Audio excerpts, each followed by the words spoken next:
back to my channel. Now in the next few tutorials you may notice a slight difference. Now in this period of uncertainty I don't have access to my normal recording or baking equipment because I'm also changing location, but don't worry, I've come up with a few back to basic recipes which involves no fancy equipment or ingredients. So I hope you enjoy these recipes, I hope you try them out, and most importantly, stay safe. So for those who don't know what matzah is, it is the bread substitute that we eat in the Jewish festival of Passover. Quick history lesson. Reason being is Passover celebrates the Jews leaving Egypt, but because they were leaving in such a rush, they didn't have time to leave their bread to rise before cooking. So they cooked it before it was risen. Hence this sort of cracker was made, which we know today as matzah. Now after a bit of reading, the whole reason why this is the only flour product that we're allowed to eat over Passover is if it's made in less than 18 minutes. And so I have a timer here next to me, which I'm going to click start. The oven is at a really high temperature of 260 degrees Celsius. And to start, I've got a bowl of plain flour here, which I'm going to add my salt to and just stir that in.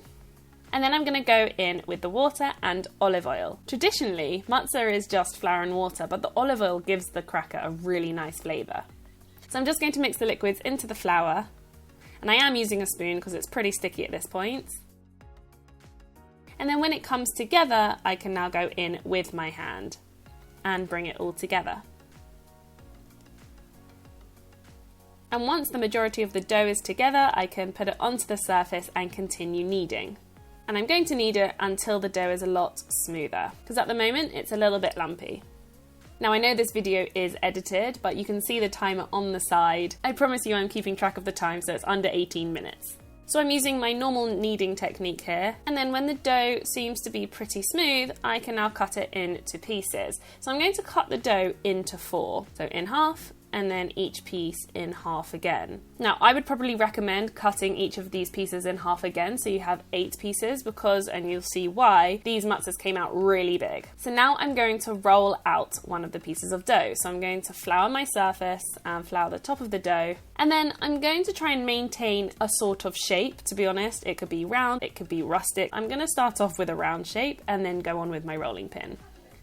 So I keep flipping it and spreading it in the flour to make sure that it doesn't stick on the surface, and we want to get this as thin as possible, literally a couple of millimeters thick. It's quite a tough dough, so it does come back on itself, but I do want to get it as thin as I can. So I keep flipping and flouring, and I'm not really sure what shape I've started to make here, but I'm going to go with it anyway. And then once it's thin, I'm going to put it onto a baking tray lined with some baking paper. Now just before cooking, this is really important, is to prick the surface of the dough with a fork, otherwise it will literally just blow up like a balloon. And that is ready to cook, but before I put this one in, I'm just going to roll out a second piece and try and maintain the shape a little bit more.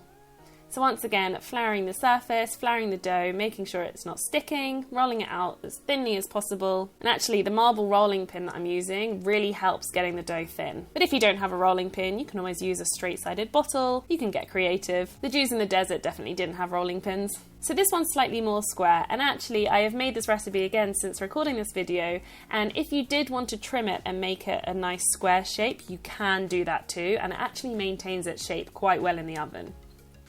Now let's see how I did on the time. Just before it's cooking, it's just reaching 13 minutes, so it is kosher. I did it, you guys.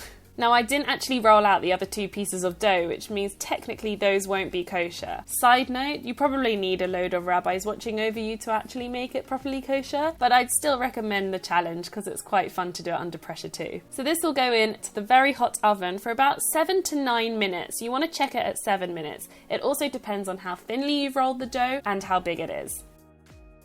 So this piece of matzah was at the top of my oven, which browned slightly more than the other one. So I've left that one in for a couple more minutes, and you can see that the dough is almost blistered. And this is exactly the point in which you want to take it out the oven. It's so crisp, and be careful, it is very hot, so you do want to leave it to cool before you handle it like I am. So you can see with the second piece, again, these brown, beautiful blisters on top of the matzah, and it held its shape too. So I did end up cooking the other 2 pieces of dough just because I didn't want it to go to waste. And just before I cooked this one, I actually sprinkled some sea salt on the top too, which gives it a nice extra flavour, but that's totally optional. And that is literally how easy it is to make your own matzah. I think if I knew this earlier on, I would have been making this every year. Whether you're celebrating Passover or not, I really recommend you giving this a go. It's so easy, so quick, and again, like I said, try and do it under 18 minutes. You'll be surprised how doable it is. If you do try it out, please tag me at George's Cakes, and if you are celebrating Passover, then Chag Sameach and Happy Pesach, and we'll see you next time.